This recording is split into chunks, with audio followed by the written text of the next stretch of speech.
साथियों नमस्कार। मैं रिजवान अंसारी हाजिर हूं आपके बीच आपके टेट 2017 से संबंधित सवालों के जवाबों के साथ।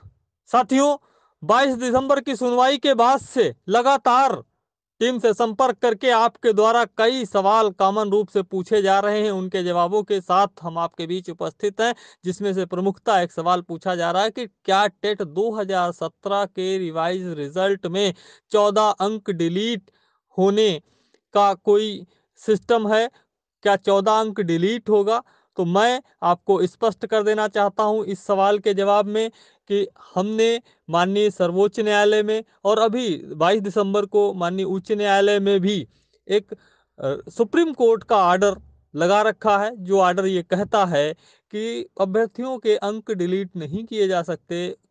चूंकि संस्था की गलती की वजह से ऐसा होता है, तो सभी को कॉमन अंक दिया जाना ही न्यायोचित है। और जिसको 22 दिसंबर की सुनवाई में कोर्ट ने माना भी था, सुप्रीम कोर्ट ने भी इस बात को माना था कि अंक समान रूप से ही दिया जाना चाहिए। हमारी प्रेयर में भी शामिल है कि हमें कॉमन या ग्रेस अंक दिया जाए। हम आश्वस्त कर देना चाहते हैं प्रदेश के उन 4500 साथियों में से जो साथी इससे प्रभावित होने को लेकर आशंकित हैं कि उनकी पूरी जिम्मेदारी हमारी टीम की है।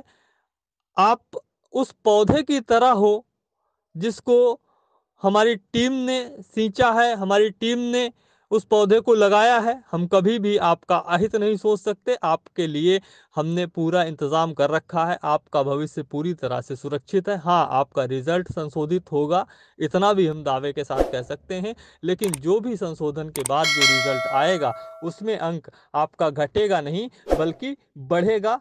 जो अंक अभी और मिलना शेष है उन पे ग्रेस अंक मिलेगा, उन पे कॉमन अंक मिलेगा। साथियों, हम आपको यह भी अवगत करा देना चाहते हैं कि बहुत से साथी फोन कर रहे हैं कि हमारी इस याचिका में जुड़ने के लिए।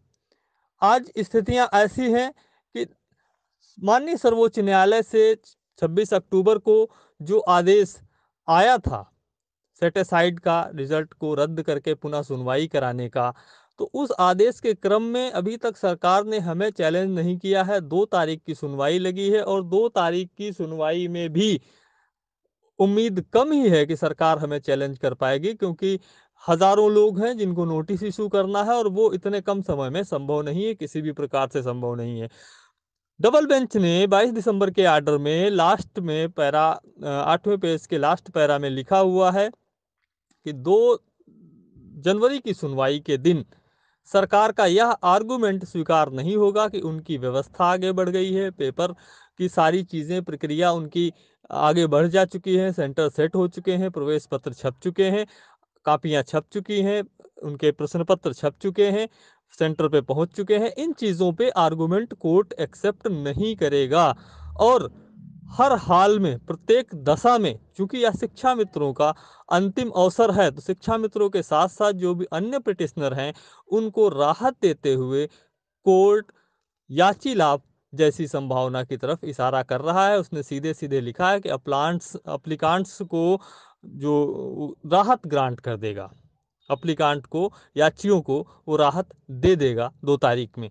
लेकिन आज की तारीख में स्थिति यह है कि उसमें जो भी याची हैं उनको या तो सरकार याची बनाए या वो जाके खुद ही कोर्ट को संज्ञान करें कि हम भी इससे पीड़ित और प्रभावित हैं। इसी क्रम में हमने हमारे वकीलों से और टीम ने पूरा एक विस्तृत एक सिस्टम तैयार किया है। उस सिस्टम के तहत जो भी साथी जिनको लगता है कि हम सार्थक और सही दिशा में काम कर रहे हैं, वह साथी हमारी टीम के साथ अब आ सकते हैं। हमने एक रास्ता खोला है, जब तक नहीं था हम बराबर और लगातार सभी को मना कर रहे थे।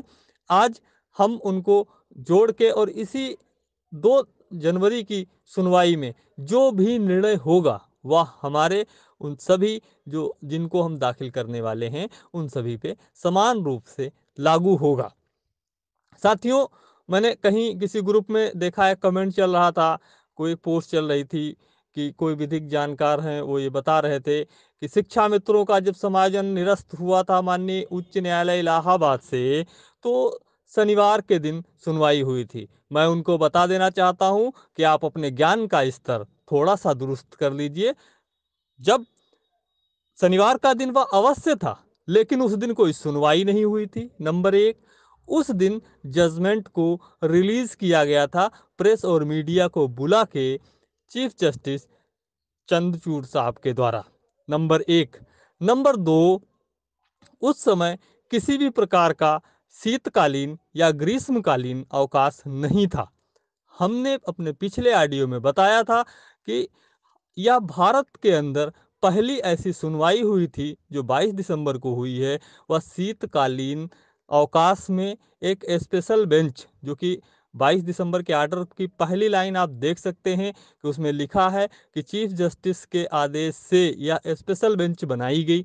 वो स्पेशल बेंच शीतकालीन अवकाश में जो जजेस छुट्टी पे जा चुके थे उनको स्पेशली वापस बुला के और पीठ गठित करके सुनवाई करवाई गई। साथियों, बातें बहुत सी हैं बताने के लिए, चीज़ें बहुत सी हैं बताने के लिए। बहुत से लोग याची बनने की प्रक्रिया के विषय में भी पूछ रहे हैं, तो उनसे हमारा यह कहना है कि आप जो टीम के द्वारा एक लिंक दिया गया है, एक वेबसाइट दी गई है, उस वेबसाइट पे सीधे जाके आप अपना फॉर्म फिल कर सकते हैं। सारी प्रक्रिया आप वहीं पूरी कर सकते हैं। वो लिंक आपको फिर से उपलब्ध करा भी दिया जाएगा। उस लिंक पे ही आपको सारी चीज़ें, सारी प्रक्रिया पूरी हो जाएंगी। जिस समय उस समय आप ऑटोमेटिकली याची बन जाएंगे, सारी याची की प्रक्रिया पूरी हो जाएगी। अगर कोई मुझे पर्सनली या पूछे तो मेरा तो अपना यही है कि अभी तक हमने जो भी आज तक जितना भी कार्य किया है, जितना भी बताया है, उतना 100% सच होता रहा है। मेरे हिसाब से 2 तारीख की सुनवाई अब तक की सुनवाइयों में सबसे ही महत्वपूर्ण सुनवाई है, और इस सुनवाई के लिए हम कोई भी कसर, कोई भी कमी किसी भी स्तर पे नहीं छोड़ने वाले हैं। साथियों, हम अपना बेस्ट से बेस्ट इस सुनवाई पे करने का प्रयास कर रहे हैं। हम क्या करने वाले हैं यह तो अभी हम नहीं उजागर करेंगे, लेकिन हाँ, 2 तारीख को पूरे प्रदेश को पता चल जाएगा कि हमारी रणनीति क्या है और हमारी रणनीति अभेद क्यों होती है और कैसे होती है। वो 2 तारीख को सभी को पता चल जाएगा। 2 तारीख को बहुत ही अहम दिन है इस 69,000 भर्ती को लेकर और पिछली 68,000 भर्ती को लेकर, क्योंकि कोर्ट ने कह रखा है कि पिछली 68,500 अध्यापक भर्ती तो सुरक्षित है ही। सुप्रीम कोर्ट के आदेश के अनुसार पिछली सुनवाई में 22 दिसंबर को भी कोर्ट ने कमेंट किया था कि उसको, उसका कोई भी कहीं से भी आपको वो लाभ आपसे नहीं छोड़ ले सकता है, उसको प्रभावित नहीं कर सकता है, और 69,000 में भी आपको लाभ देना ही देना पड़ेगा सरकार को किसी भी कीमत पे। आपने जितने भी अखबार हैं, टीवी है, मीडिया में भी देखा होगा कि सरकार का जो रवैया है शिक्षा मित्रों के प्रति और जो याची हैं उनके प्रति, इतना सख्त रवैया कोर्ट को स्वीकार्य नहीं है, और कोर्ट इसमें स्वतः संज्ञान ले चुकी है। चीज़ें हमने कोर्ट को अवगत करा दी हैं, विधिवत कोर्ट को बता भी दिया गया है। ऐसी स्थिति में 2 जनवरी टेट 2017 और इन दोनों भर्तियों के लिए सबसे महत्वपूर्ण दिन साबित होने वाला है।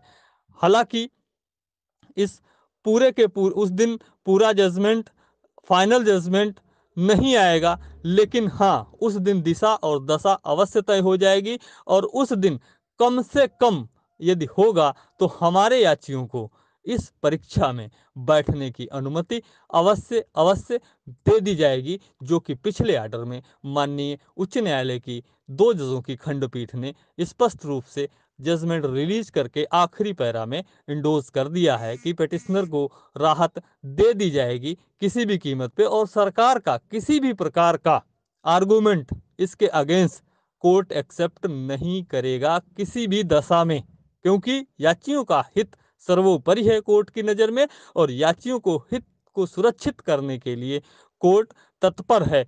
कोर्ट ने उसका संज्ञान ले लिया है। बातें बहुत सी हैं, चीज़ें बहुत सी हैं बताने के लिए, जो समय पर आपको अवगत करा दी जाएंगी। जो भी साथी चाहते हैं, जिनको भी लगता है कि हम सही दिशा में कार्य कर रहे हैं, हम सार्थक परिणाम दे रहे हैं, वह हमारे साथ आकर कंधे से कंधा मिलाकर लड़ सकते हैं। साथियों, इसके लिए आप हमारे लिंक पे जाके और अपनी सारी प्रक्रिया पूरी करके आप हमारी टीम के साथ जुड़ सकते हैं। जो भी जानकारी भविष्य में होगी आपको देती जाएगी, दी जाती रहेगी। इसी के साथ आप सभी के संघर्ष का साथी रिजवान अंसारी। जय हिंद।